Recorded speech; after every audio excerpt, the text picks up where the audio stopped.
this is Gray Fox. And I'm Vixen. And welcome to Axe and Update Friday, number 2. Number two. So this week we have one that you may have seen if you watched a BattleBox review, and then we have 8 axes to go through. So with no further ado, we shall start.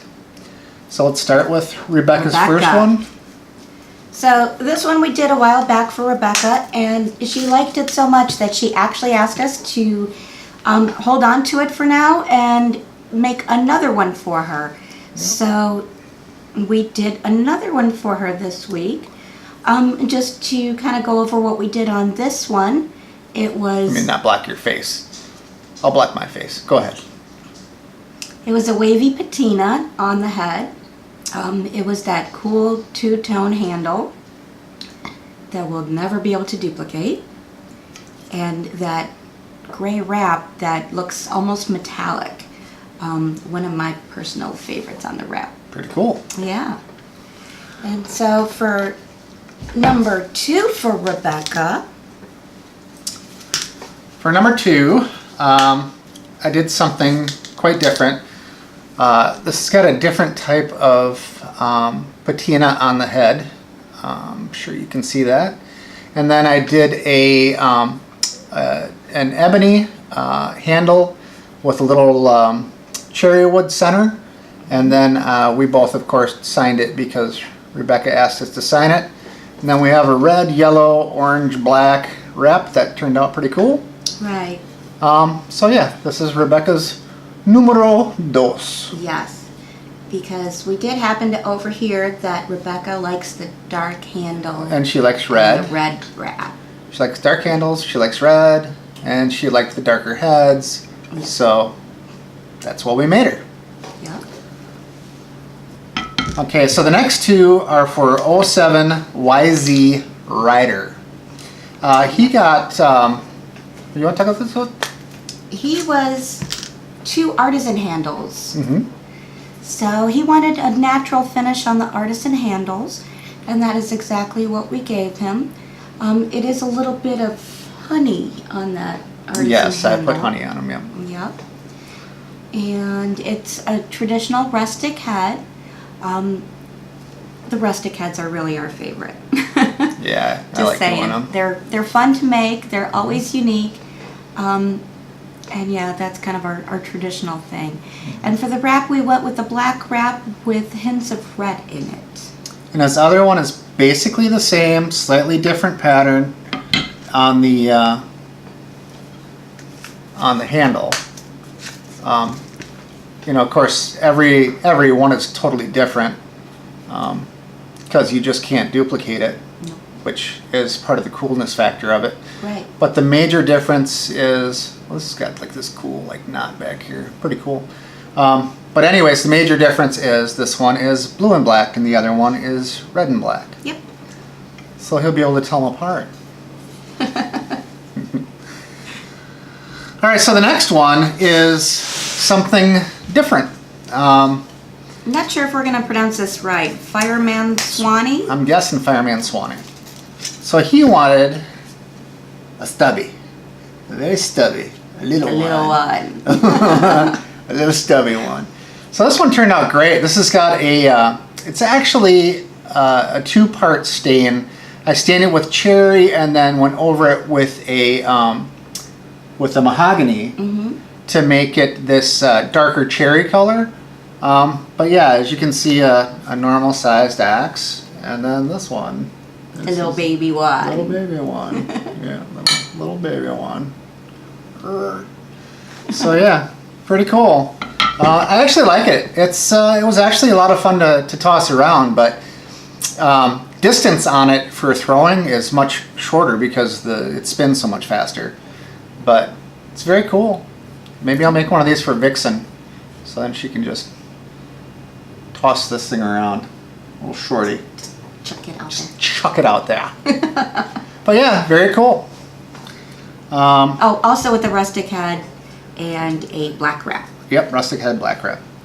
So the next one is, of course, the next 2 are for a bit of a Battle Box celebrity, if you will. Battle Dan. Battle Dan, CEO of Battle Box, went ahead and ordered a couple of them. And I, of course, had to do something different for him, like I do for everybody else. Just had to make it a little wild. So I did my first green camouflage stain. So it's got greens and browns and blacks throughout the whole thing. And we did this really cool wrap on the end of it, just to kind of make it all in. I'm going to call this Georgia Camouflage because I have a feeling this thing is going to blend in there just fine. We did a rustic head on it. Again, he basically told me, make what you would like. And this is what I would like. So that's what I did with this one. This is kind of an ode to myself, something that I would really like to own for me. And so that's what I did. And it's awesome. I would definitely like to keep it, but I will send it to you, Dan, I promise. The next one, you want to talk about the next one? We decided to go fancy on the second one. Yes. Got to show them a little bit of dimension, right? Yeah. So go ahead. Should we start with the head? So with the head, we decided if we did one rustic, we'll do a patina next. So we did get a little fancy on that patina. Yeah, it's a pretty cool patina. Nice tight patina. But we couldn't just stop there. No. We had to go fancy on the handle too. So this is I made the handle cherry, and then I did an aging effect on the cherry, which makes these like little specks come through here and there. And then I did a gray wash, starting heavy here, and then I lighten it up as it goes, so it washes from gray to cherry at the very top. So it's a color fade. It's basically a color fade. Yep, it's a wash fade. And then we used a kind of a reddish desert camo for the wrap. It blends well with the coloring as it goes through it. But yeah, really cool. I really dig this one too.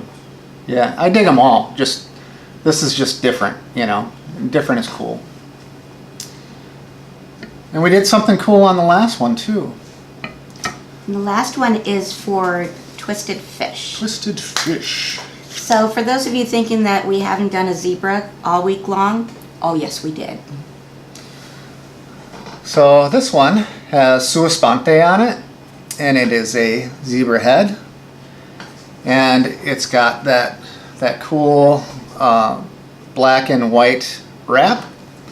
And then with the handle, it's going to be, I don't know how well you can see it, but Probably not very well, so we're gonna have to describe it. so what I did was I whitewashed the hickory handle, and then I hand rubbed, while it was wet, I hand rubbed a dark oak and ebony mix over the top, and it does what's called ghosting. What it does is it makes it really extremely smooth looking, and it almost makes it look like you're looking into a water. See what I'm talking about? Mm-hmm. While you're looking at the finish. So very cool, very different thing. You know, I did a lot of woodworking growing up, so I know a couple of tricks when it comes to staining and working with wood. And that was just an old one that I haven't tried on the handles yet, and it turned out pretty freaking cool. It is. And I know our pictures never really showed the true colors, and you guys get a little better view of it in the videos, but really when you see them in person, So much better. it's so much better. You really see the true color and dimension in that. Vixen's voice is jacked up. She's just getting over a gnarly cold. You had to go and tell them that? Like they won't know. Marge Simpson. I sound like Marge Simpson. It's not horrible. It sounds okay. So my guess is that a lot of you I are thought I waiting. sounded like a sex line operator or something. No, not so much. Yes. Yeah. Okay, No. so apparently I sound like I've been smoking for the last 30 years. Yep. Which I have not. No. So, okay. Are we past that now? Moving on. Moving on. So, with no further ado, I'm sure a lot of you are waiting to see the raffle surprise axe. Exciting stuff. Exciting stuff. But we've decided not to show it this week. I'm just kidding. I didn't decide not to show it this week. So with no further ado, check it out.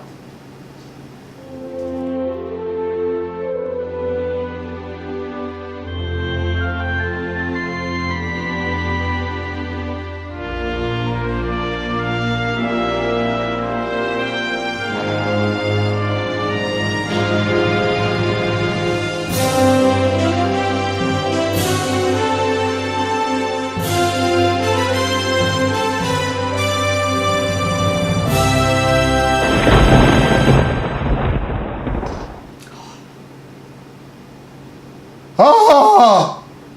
So there it is, guys. Viking 1. This is Viking numero uno. Viking 1.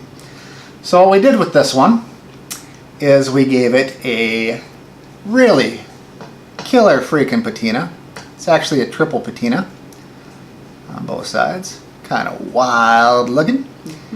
We gave it a leather wrap on the head. Kind of cool.